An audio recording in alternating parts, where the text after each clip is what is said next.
ನಾನು ನಿನ್ನೆ ಒಂದು ವಿಷಯವನ್ನು ಗಮನಿಸಿದ್ದೇನೆ. ಮಾನ್ಯ ಮುಖ್ಯಮಂತ್ರಿಗಳಾಗಿದ್ದ ಸಿದ್ದರಾಮಯ್ಯನವರು ರಾಜೀನಾಮೆ ಕೊಡೋದಕ್ಕೆ ಮುಂಚೆ ಒಂದು ಮಾತು ಹೇಳ್ತಾರೆ, ನಾನು ರಾಜಕೀಯ ನಿವೃತ್ತಿ ಹೊಂದೋದಿಲ್ಲ, ರಾಜಕೀಯದಲ್ಲಿರ್ತೇನೆ, ಕೋಮುವಾದಿಗಳ ವಿರುದ್ಧ ಹೋರಾಟ ಮಾಡ್ತೀನಿ ಅಂತ. ಕೋಮುವಾದಿಗಳು ಯಾರು?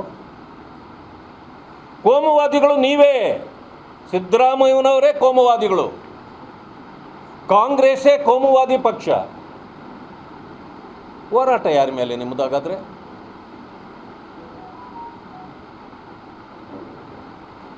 ಜಾತಿ ಗಣತಿ ಇಷ್ಟು ದಿವಸ ಆಗಿತ್ತಲ್ಲ, ಕಾಂತರಾಜ ಆಯೋಗ ಏನಾಯಿತು?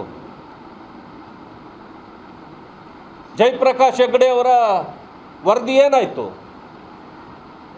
ಮಧುಸೂದನ್ ನಾಯ್ಕ್ ಅವ್ರದ್ದು ಇಷ್ಟು ದಿವಸ ಇರಲಿಲ್ಲ.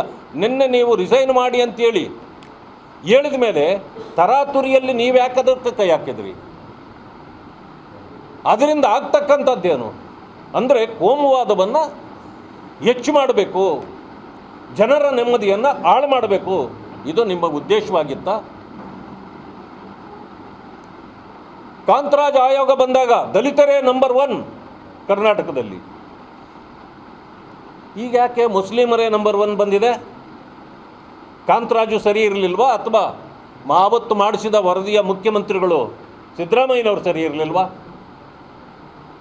ಇವತ್ತು ಮುಸಲ್ಮಾನರು ನಂಬರ್ 1 ಅಂತ ನೀವೇ ಮಾಡಿಸಿದ್ದೀರಿ, ಅಥವಾ ನಿಮ್ಮಲ್ಲಿ ಆದ ಬದಲಾವಣೆ ಏನು? ಇದು ರಾಜ್ಯವನ್ನು ಇಕ್ಕಟ್ಟಿಗೆ ಸಿಕ್ಕಿಸುವ, ಜಾತಿಗಳನ್ನು ಎತ್ತಿಕಟ್ಟುವ,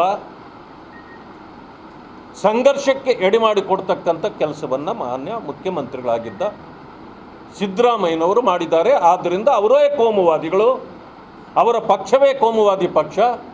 ನಿಮ್ಮ ಹೋರಾಟ ಈಗ ಕಾಂಗ್ರೆಸ್ಸಿನ ವಿರುದ್ಧ ನಡೆಯಲಿ. ಹಾಗಾದರೆ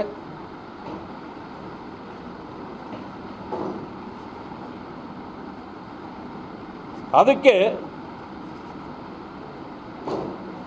ಇವತ್ತಿನ ದಿವಸ OBC ರಿಪೋರ್ಟು ನೀವೇನು ತಂದಿದ್ದರೋ ಅದನ್ನು ಜನರನ್ನು ಒಡೆಯಲಿಕ್ಕೆ ಮಾಡಿರ್ತಕ್ಕಂಥದ್ದು.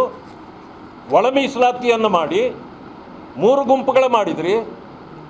ನೆಮ್ಮದಿಯಿಂದ ಮನೆಯಲ್ಲಿರಲಿಕ್ಕಾಗಲಿಲ್ಲ. ಈಗ ಅವರು ಬೀದಿಯಲ್ಲೇ ನಿಂತ್ಕೊಳ್ತಿದ್ದಾರೆ. ಯಾಕಂತಂದರೆ ನೀವು ಏನೇ ತೀರ್ಮಾನ ಮಾಡಿದರೆ ಆ ತೀರ್ಮಾನಕ್ಕೆ ಒಂದು ಅಂತ್ಯ ಕಾಣಬೇಕಾಗಿತ್ತು. ರೋಸ್ಟರ್ ಬಿಂದುಗಳನ್ನು ಸರಿ ಮಾಡಲಿಕ್ಕೆ ಸರ್ಕಾರಕ್ಕೆ ಆಗಲೇ ಇಲ್ಲ. ಯಾಕೆಂದರೆ ಅವರು ಆಗ ಒಳಿತಾನೇ ಇಲ್ಲ ಏನು ಮಾಡಬೇಕು ಅಂತ. ಯಾವುದೇ ಒಂದು ಹುದ್ದೆಯನ್ನು ತುಂಬುವಾಗ 1, 2 ಇದ್ದರೆ ಅದು ಕ್ಯಾಟಗರಿಯೇ ಅಂತೆ ಹೋಗ್ತಾ ಇದೆಯೇ. ಯಾಕೆ ಅಂತಂದರೆ ಅಲ್ಲಿ ಬರೋದಷ್ಟೇ. ಮುಂದೆ ಬಿಗೆ ಬರೋದು ಯಾವಾಗ, ಸಿಗೆ ಬರೋದು ಯಾವಾಗ? ಅಲಿಮಾರಿಗಳೇ ಮಾಡಿ ಬೀದಿಯಲ್ಲಿ ನಿಲ್ಲಿಸಿದ್ದೀರಿ. 3 ಗುಂಪುಗಳನ್ನು ಮಾಡಿ ಅವರನ್ನು ಒಡೆದು ಇವತ್ತು ಏನು ಮಾಡಿದಿರಿ? ನಂಬರ್ 1 ಅಂತಿದ್ದ ದಲಿತರು ಲೆಕ್ಕಕ್ಕಿಲ್ಲ. ಬರೀ ಇಂಥ ಪರಿಸ್ಥಿತಿಯನ್ನು ಉದ್ಭವ ಮಾಡಿಬಿಟ್ರಿ.